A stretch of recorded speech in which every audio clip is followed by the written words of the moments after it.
In order for us to understand how TymeBank became one of the fastest growing digital banks in the world, let's take it back to June 2012, when Take Your Money Everywhere, aka Tyme, was officially launched by a small team within Deloitte Consulting headed by Tjart van der Walt and Cian Jonker, as a mobile money remittance operator funded by the MTN Group to provide technology to retailers that enable them to offer local remittance services cheaper than banks. From then on, Rolf Weberes came on as the third co-founder of the project. Later that same year, Tyme secured a deal with Grobank as their banking partner, and Pick n Pay as a customer.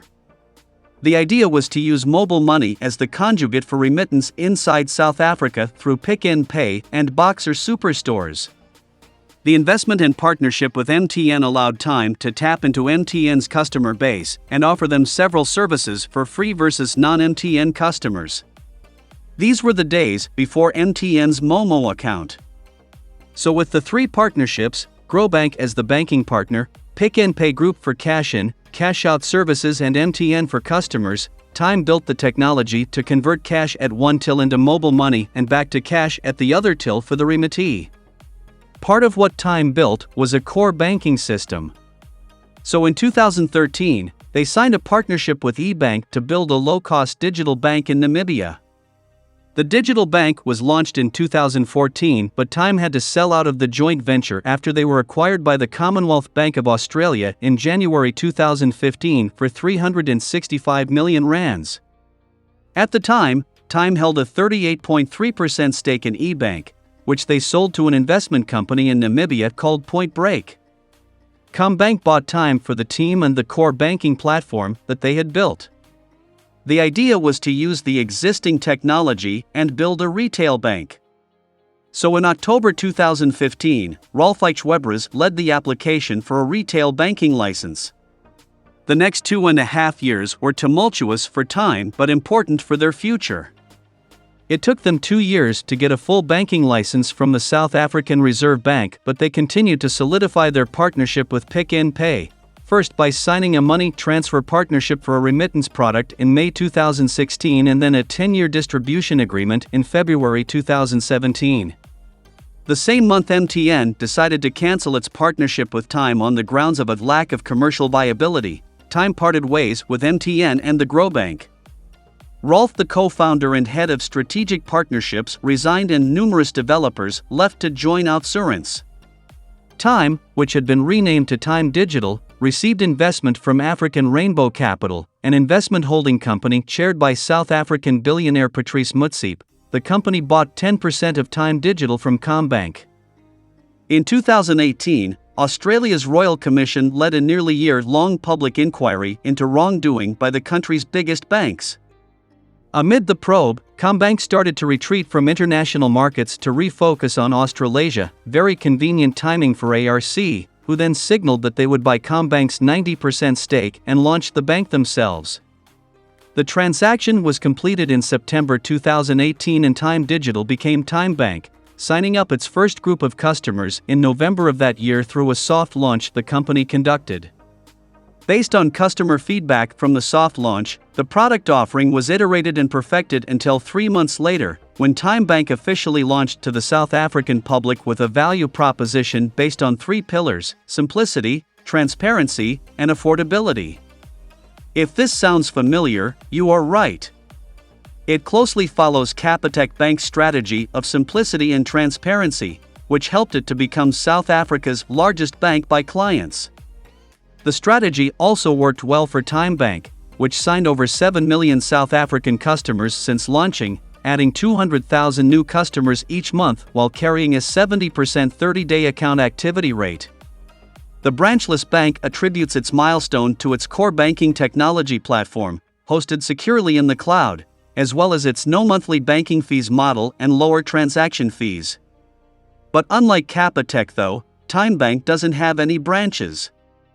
Instead, it uses 14,000 till points across the Pick n Pay and Boxer network and over 850 kiosks to serve its clients with opening accounts, sending, or withdrawing money.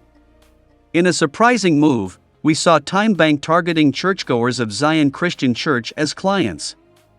ZCC is the largest African-initiated church in southern Africa, with membership of about 12 million.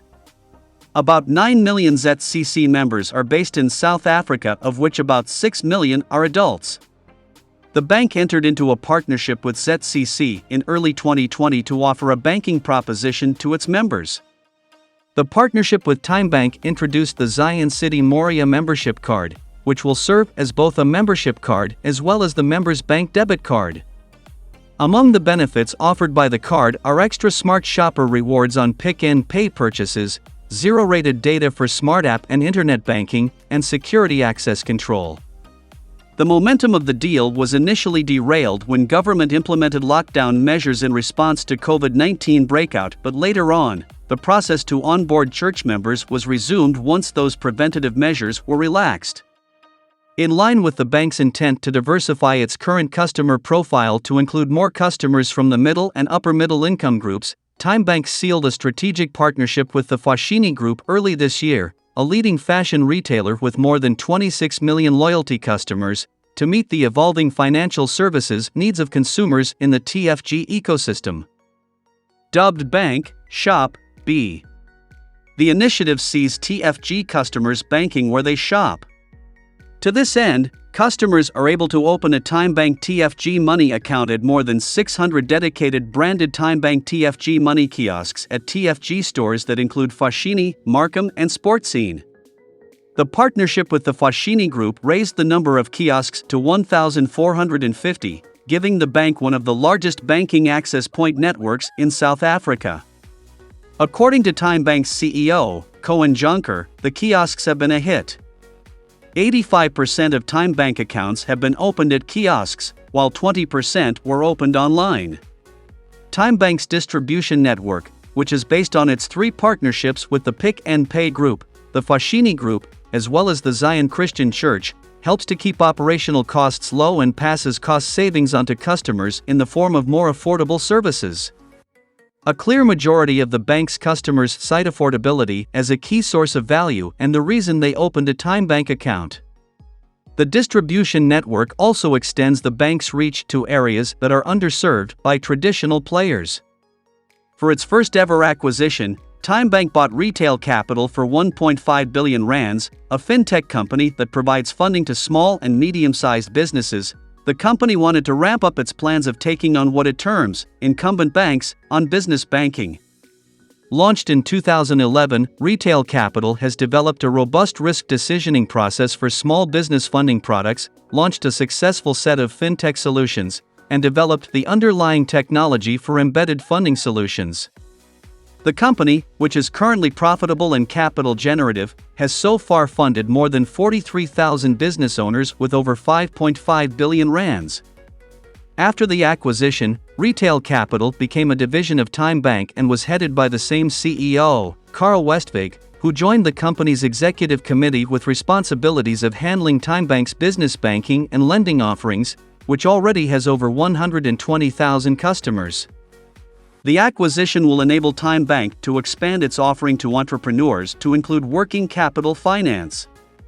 Retail Capital has acquired significant risk management experience over the past decade and through different economic cycles.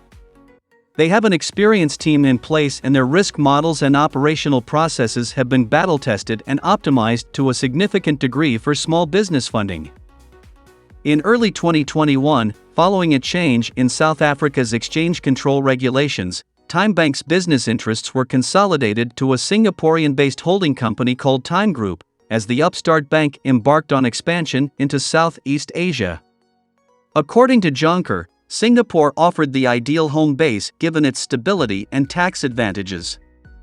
Basing the headquarters in Singapore was also in line with the company's Southeast Asia expansion plans because companies in the region felt more comfortable doing business with a Singaporean-based group.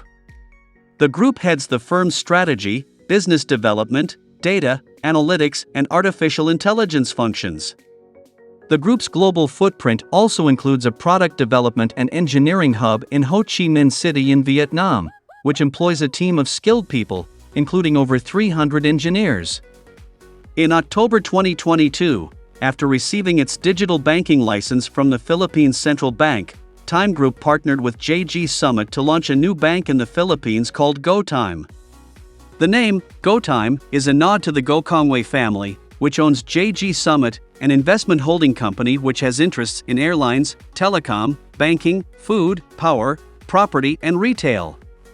Similar to its agreement with Pick n Pay and TFG, banking kiosks are available in stores, the retailers, drugstores, and hardware shops owned by JG Summit, where clients are able to deposit and withdraw cash at tills.